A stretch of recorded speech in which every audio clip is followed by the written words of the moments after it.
큐티 가이드 방송 기도하고 시작하겠습니다. 주님 감사합니다. 사도행전 말씀으로 우리의 믿음을 힘있게 붙들어 주시고 강하게 하여 주시니 감사드립니다. 우리가 오늘도 집중하여 말씀을 읽도록 도와주시고 주시는 마음에 순종으로 받을 수 있도록 도와주시옵소서. 끝까지 이 시간 지켜주실 것에 감사드리며 예수님의 이름으로 기도드립니다. 아멘. 오늘 말씀은 사도행전 7장 1절로 16절 스데반의 설교 첫 부분입니다. 함께 읽어보겠습니다. 대제사장이 이르되 이것이 사실이냐? 스데반이 이르되 여러분 부형들이여 들으소서. 우리 조상 아브라함이 하란에 있기 전 메소보다미아에 있을 때에 영광의 하나님이 그에게 보여 이르시되 내 고향과 친척을 떠나 내가 내게 보일 땅으로 가라 하시니 아브라함이 갈대아 사람의 땅을 떠나 하란에 거하다가 그의 아버지가 죽음에 하나님이 그를 거기서 너희 지금 사는 이 땅으로 옮기셨느니라. 그러나 여기서 발 붙일 만한 땅도 유업으로 주지 아니하시고 다만 이 땅을 아직 자식도 없는 그와 그의 후손에게 소유로 주신다고 약속하셨으며 하나님이 또 이같이 말씀하시되 그 후손이 다른 땅에서 나그네가 되리니 그 땅 사람들이 종으로 삼아 400년 동안을 괴롭게 하리라 하시고 또 이르시되 종 삼는 나라를 내가 심판하리니 그 후에 그들이 나와서 이곳에서 나를 섬기리라 하시고 할례의 언약을 아브라함에게 주셨더니 그가 이삭을 낳아 8해 만에 할례를 행하고 이삭이 야곱을 야곱이 12조상을 낳으니라. 여러 조상이 요셉을 시기하여 애굽에 팔았더니 하나님이 그와 함께 계셔 그 모든 환난에서 건져내사 애굽 왕 바로 앞에서 은총과 지혜를 주심에 바로가 그를 애굽과 자기 온 집의 통치자로 세웠느니라. 그때에 애굽과 가나안 온 땅에 흉년이 들어 큰 환난이 있을세 우리 조상들이 양식이 없는지라. 야곱이 애굽에 곡식 있다는 말을 듣고 먼저 우리 조상들을 보내고 또 재차 보내매 요셉이 자기 형제들에게 알려지게 되고 또 요셉의 친족이 바로에게 드러나게 되니라. 요셉이 사람을 보내어 그의 아버지 야곱과 온 친족 75사람을 청하였더니 야곱이 애굽으로 내려가 자기와 우리 조상들이 거기서 죽고 세겜으로 옮겨져 아브라함이 세겜 하몰의 자손에게서 은으로 값주고 산 무덤에 장사되니라. 아멘.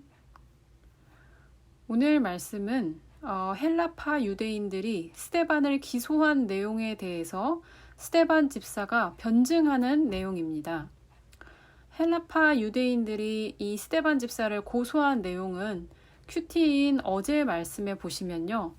모세와 하나님을 대적했다. 그리고 성전과 율법을 대적했다라는 등 신성 모독에 대한 것이었습니다.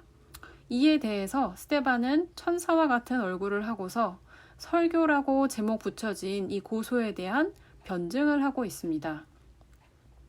그런데 여러분 궁금하지 않으셨나요 혹시? 왜 스데반은 고소를 당했는데 이런 장황한 말을 시작하게 된 것일까요? 거기에는 이유가 있습니다. 이러한 방법은 동양의 역사 설득법 또는 역사를 통한 변증이라고 이름 붙여진 변증법 중에 하나인 것입니다. 구약 성경과 성경 밖의 동양 문헌에 자주 등장하는 방법입니다. 예를 들면 다윗의 밧세바 사건 때 선지자 나단이 다윗에게 한 이야기, 또 사사 입다가 암몬 자손에게 한 이야기 등을 예로 들 수 있습니다.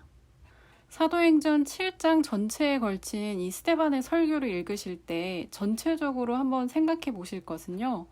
이 설교는 기본적으로 유대인들의 그 고소에 대한 반박이라는 것, 그리고 이 설교를 통해 스데반은 고소당한 내용을 반박할 뿐만이 아니라 그 시대 이스라엘의 문제점, 여호와 하나님을 신뢰하지 않고 우상 중독에 빠져있는 모습을 지적한다는 것입니다.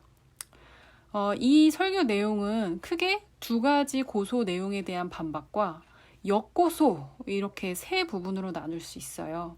첫 번째로 율법을 모독했다라는 그 고소 내용에 대한 반박으로 스데반은 아브라함 때부터 이야기를 시작함으로써 너희가 율법 모독에 대해서 말하고 있는데 아브라함 때부터 주어졌던 언약은 이미 파기되었어.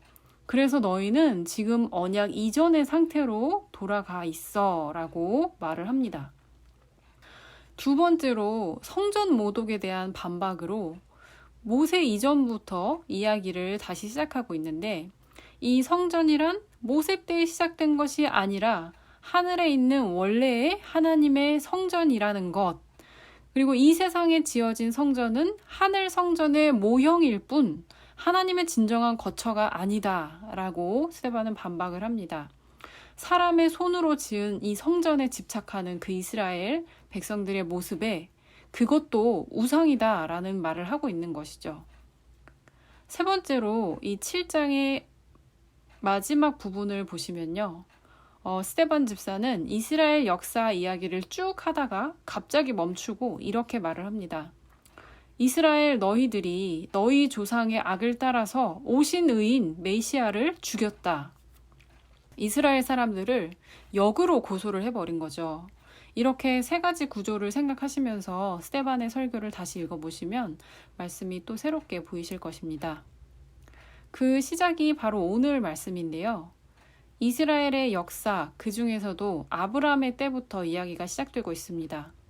이것은 스데반을 고소한 사람들이 모세의 율법을 어겼다고 한 것과 관련해서 그 율법은 언약으로 주어진 것이기에 언약의 처음 이야기부터 스데반 집사가 시작하고 있는 것이죠. 한번 자세히 살펴보겠습니다. 첫 번째 단락은 부르심을 받는 아브라함에 대해서입니다. 아브라함이 부르심을 받은 때는 메소포타미아에서 아버지 데라와 함께 이방신을 섬기고 있을 때였습니다. 하나님께서 그에게 나타나셔서 내 고향과 친척을 떠나 내가 내게 보일 땅으로 가라고 하셨고, 아브라함은 이 하나님이 어떤 분인지 왜 가라고 하시는지 당시에 알지는 못했지만 그 말씀에 순종했습니다. 하나님께서는 그가 믿고 하나님을 따라 나선 것을 그의 의로 여겨주셨지요. 결과적으로 하나님께서는 우상 섬기는 것을 직업으로 삼고 있던 아브라함을 그 모든 환경으로부터 구해내셨습니다.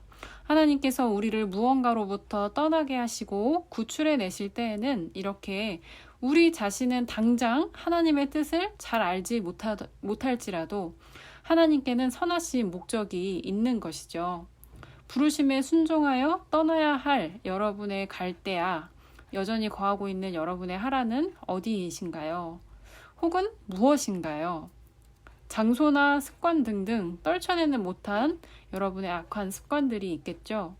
그곳에서 떠나지 못하고 계시는 이유는 무엇일까요? 곰곰이 생각해 보시고, 만약 아브라함과 같은 복을 받기 위해서 여러분의 갈대아 하란을 떠나기를 원하신다면 오늘 무엇을 어떻게 해야 할지 하나님께 기도로 올려드리시길 바랍니다.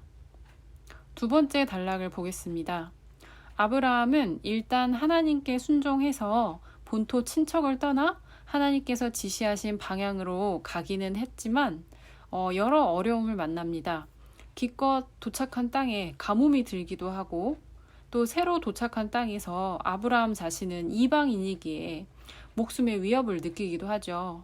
그런 아브라함에게 하나님께서는 약속을 하십니다. 그 약속이란 무엇이었을까요? 땅을 주신다고 약속하셨고요. 아직 자식도 없는 그와 그의 후손에게 큰 민족을 이룬다고 하셨고요. 그리고 너로 말미암아 만민이 복을 받을 거라고 하셨습니다.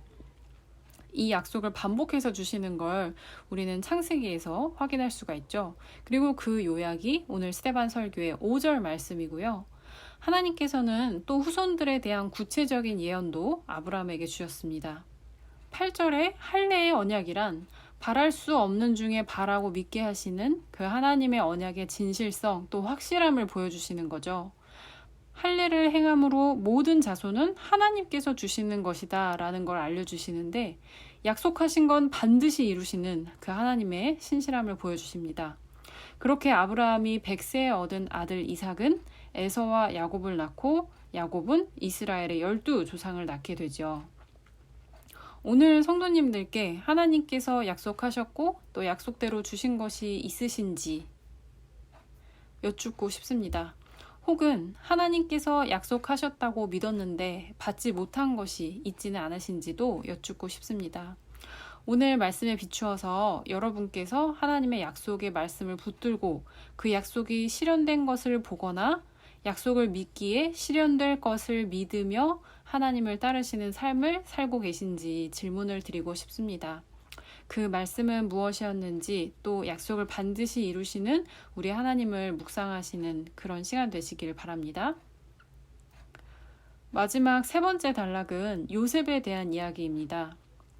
하나님이 아브라함에게 하신 언약의 관점에서 요셉의 이야기는 위에 6절에 하나님이 아브라함에게 주신 예언의 말씀이 이루어진, 성취된 모습입니다. 이스라엘의 아들 요셉이 형들에 의해서 이집트로 팔려가고 총리가 되어 이집트 전국을 다스릴 때 심한 가뭄으로 이스라엘의 아들들이 이집트로 곡식을 사러 오게 되었고, 요셉은 자기를 예비하신 하나님의 뜻을 알게 되었으며 형들에게 자기를 알리고 모든 식구를 이집트로 데려와 돌보게 되죠. 그리고 거기서 이스라엘의 가족이 정착하여 자손을 낳아 번성하면서 이 가족은 민족으로 성장을 하게 됩니다. 이 이야기는 성경 속의 이야기만이 아니고 그저 역사 속에 지나간 이야기만도 아닙니다. 오늘 저와 여러분을 향해서 주어진 언약에 대한 이야기이기도 하죠. 우리에게도 하나님께서는 한 계획이 있으셔서 오늘 우리를 인도해 가고 계십니다. 요셉은 처음에는 왜 자기가 이런 고난을 겪어야 하는지 알지 못했지만 어떤 때가 이르렀을 때 하나님의 계획을 깨닫게 되죠. 젊은 날에 겪은 그 말도 못할 고난이 나의 가족과 또 만민을 구원하기 위한 하나님의 계획이었던 것이었죠. 그러니 오늘 하나님의 살아계심과 예수 그리스도께서 여러분의 구원자 되심을 믿으시는 여러분의 이 오늘의 고난은 고난으로 끝나지 않는다는 것을 기억하시길 바랍니다. 선하신 하나님께서 여러분의 인생을 사용하여 고난을 선으로 바꾸어서 사용을 하실 것입니다. 그리고 하나님의 그 위대한 계획을 삶에서 목격하고 경험을 이미 하신 분들이 계시다면 하나님이 함께 하시는 그 삶의 은혜를 나누시길 바라요. 코로나로 인해서 모두가 힘든 이 시대에 여러분이 나누시는 그 살아계신 하나님의 은혜가 여러 다른 사람들에게 힘을 주고 또 전하게 될 것입니다. 여러분의 이어질 묵상을 위해서 기도해 드리겠습니다. 주님, 우리에게 말씀으로 하루를 인도해 주시니 늘 감사드립니다. 오늘 주신 언약에 대한 말씀으로 아브라함의 믿음과 아브라함에게 주신 약속의 내용과 그것이 성취된 말씀들을 알게 되었습니다. 오늘 우리에게 말씀을 통해 주시는 마음과 깨달음들을 하나님께 순종함으로 이끌어 주시고 순종의 기쁨을 맛보는 오늘 하루가 되게 하여 주시옵소서. 또 말씀으로 올려드리는 저희의 기도를 미약하지만 기쁘게 받아주시기를 기도드립니다. 또한 속히 응답하여 주시옵소서. 오늘 하루 주님께 올려드릴 만한 하루를 살아낼 수 있게 도와주시고 예수님의 이름으로 기도드립니다. 아멘.